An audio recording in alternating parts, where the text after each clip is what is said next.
Ben oradayım. Geldim dostum. Sen de yarışmadasın. Bura haradı böyle. Kırmızı bir kart var diyesin. Salam beyler ve gençler. Zombiden başka işim bakmır mənə. Hər siz mən baxsın zəhmət olmasa. Siz bir yarışmaya qoşulubsuz. Bu gördüğünüz kırmızı daireden en son ayrılan şəxs bu arkamda gördüğünüz kızılı alacak. Baxa kim sona qalacaq? Qəşəng mən olmalıyım. Gözəl şeydi. 9 dənədir. İlk dəqiqələrdə oyuncular çox sakit idilər. Anladım, ne olur? Ayak yolu hardadır bitirsən? Yok. Neyse yani ayak yolu yoktu. Anda ben... Çıkacak mı?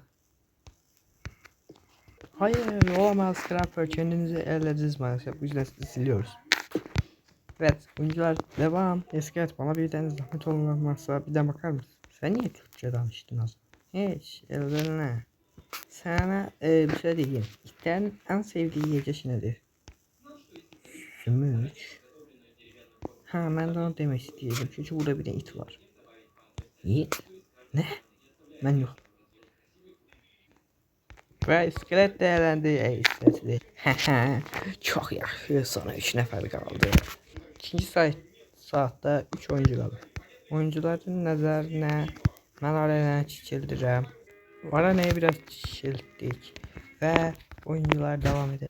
Qara iskelet. Deyirəm ki oyundan niyə çıxıram? Çünki qazansam mən 9 qızıl blok özüm, diğer 18 qızıl bloku da sizə verirəm.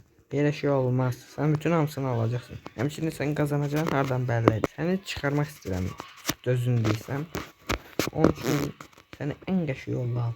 Blok kartıyla alt eləyirəm. Blok kart.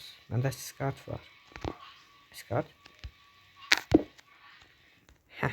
Çok geç. Geriye son 2 oyuncu kaldı. Bak sonra hangi oyuncu kalacak? Söyleyeceğim. En yaxşısı dalaşaq. Bax, hazırız kazanacaq. Sən istəyirsənsə dalaşalım. Dava başlayır. Bax, davanın kazanı kim olacaq? Yoruldum ama sənə xeyli zərb verdim. Ama gözüm pis bir asıl zərbənin deməyə vaxtı gəldi. Demək, ne deyirsən? Bunu neysə ben de İngilizce diyeceğim. Sparta!